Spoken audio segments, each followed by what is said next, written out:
की सीनियर रहनुमा शेर अफजल मरवा साहब मौजूद हैं। सर ये बताइएगा कि इमरान खान ने 24 नवंबर के बाद कहा है कि हमारे पास अब आखिरी कार्ड है, आप क्या समझते हैं वो कौन सा कार्ड होगा और आगे तहरीक इंसाफ का लाएमल क्या होगा? देखिए, खान साहब के साथ पाकिस्तान के अवाम हैं। जिस तरह पूरी कौम ने देखा और पूरी दुनिया ने देखा कि लाखों की तादाद में लोग जो हैं जान हथेली पे रख के शेल्स, गोलियां, टीयर गैस, लाठियां, पुलिस की मार खाते हुए यहाँ पे आए, जानों के नजराने दिए। लेकिन खान के लिए और ये 3 दिन 3 रातें बग़ैर मतलब खाने के और कोई नींद पूरी किए, यहाँ कोई सगों के लिए इस तरह नहीं करता है, लेकिन खान के लिए पाकिस्तान के अवाम निकल खड़ी हुई। तो लिहाजा खान अव्वल रोज़ से लेकर आज तक और आखिर तक जो है उसकी तवक्को अवाम से है। और इंशाअल्लाह जब नेक्स्ट कॉल आएगी और वो नेक्स्ट कॉल ही ट्रम्प कार्ड होगा। मैंने पहली दफ़ा ये ख्वाब देखा और बहुत ही खान के साथ वो लम्हात मुझे बड़े अच्छे और बड़ा सरूर दिया। और इंशाअल्लाह एक चीज़ मैं कहता हूँ आप सब कि खान इंशाअल्लाह जनवरी में रहा होगा। 15 जनवरी के बाद मुमकिन है कि प्रोटेस्ट की कॉल आए। मैं आपको ये तवज्जुह से ये पैगाम पाकिस्तान तहरीक इंसाफ के तमाम कारकुनों को देना चाहता हूँ। आज नहीं, रोज़ाना आप देखते हैं हम किन किन सऊबतों से गुज़रते हैं। गिरफ्तारियाँ होती है, मार पड़ती है, पर्चे होते हैं, तज़लील होती है। ख़ुद अपनी मिसाल देता हूँ, जब आप शिकायत करेंगे तो ये भी तो याद रखें ना कि हमारा वास्ता किस तरह की यजीदी कुव्वतों से पड़ा है। हमारे पास फ़ौज तो नहीं है, हमारे पास जो है महदूद वसाइल हैं। बाहर जाने पे पाबंदी होती है, हाई कोर्ट से रजू करते हैं। घूमने फिरने पे मैं पंजाब में जा नहीं सकता हूँ, जिधर जाता हूँ जिनके पास जाता हूँ उनको उठा लेते हैं। घर में कई दफ़ा गुस्से तोड़ा, मेरे ब्रदर इन लॉ को किडनैप किया, मर्डर किया। कौन सी ऐसी मुसीबतें जिसका हमने जो है फेस न किया हो। न इस पार्टी में कभी सेनेटर रहे, न पीटीआई में कभी मुस्तफ़ीद हुए, न कभी वज़ीर हुए, लेकिन पाकिस्तानियों के लिए, अवाम के लिए और खान के काज के साथ खड़े हैं, ये कीमत अदा कर रहे हैं।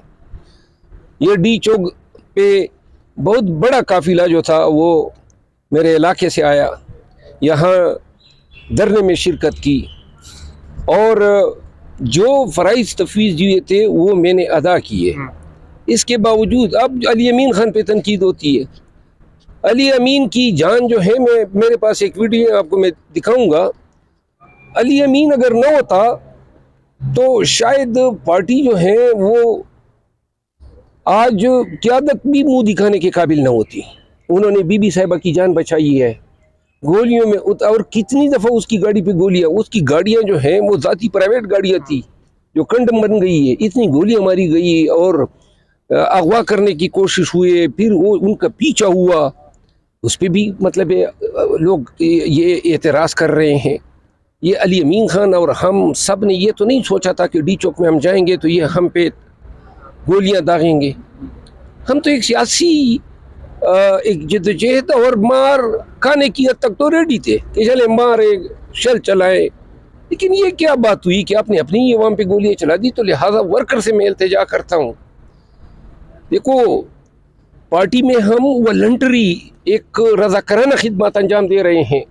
ये भी तो हो सकता था ना, आज के इस वक्त में लोगों को हौसला दिलाने के लिए आपके सामने आते हैं, टीवी चैनलों पे बैठते हैं ताकि पाकिस्तानी हिम्मत ना हारे, वरना बैठ जाते अपने घर में बैठे रहते। कोई हमारा रिज़्क बंद नहीं कर सकता है, न किसी के घर से ताज़ा पकी आती है।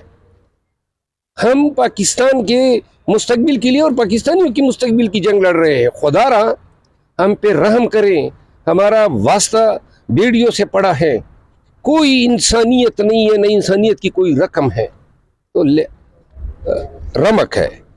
तो लिहाजा थोड़ा सा लीडरशिप पे रहम करें। ये लीडरशिप जो डटी है, पंजाब के मैनेज का बुरा हाल है, उनके घरों में घुसते हैं, बच्चों को अगवा करते हैं। तो खुदारा अपनी लीडरशिप को बदगुमान न करें। मतलब ये अगर ये इधर से भी मार खाएँ और अपनों से भी मार खाएँ तो लोग जो हैं ताइबों के साइड पे हो जाएंगे, फिर कौन किसी का क्या बिगाड़ सकता है। हम रज़ाकाराना तौर पे खान साहब के काज की जंग लड़ रहे हैं और लड़ते रहेंगे।